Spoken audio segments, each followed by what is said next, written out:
এখানে একটা দুর্ঘটনা হয়েছে রাস্তার পাশে।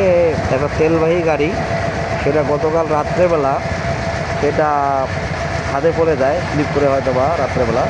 এখন হাইওয়ে পুলিশ আসছে সেটা তুলানোর জন্য, হাইওয়ে ক্রেন নিয়ে আসছে 10 মাইল হাইওয়ে। এটা ঘটনাটা ঘটেছে দিনাজপুর বীরগঞ্জ মুন্সিপাড়া নামক একটা স্থানে। এই জায়গাটায় প্রায় দুর্ঘটনাটা হয়ে থাকে। এই জায়গায় আরও বিগত কয়েকবার ট্রাক উল্টে গেছিলো।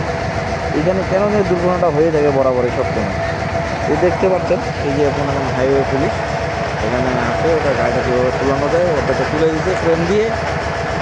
অনেক লোক জড়ো হয়ে গেছে, একদম যানজট সৃষ্টি হয়ে গেছে, গাড়িটা তুলে দিচ্ছে। এই যে ট্রেন দিয়ে তুলে দিচ্ছে গাড়িটা।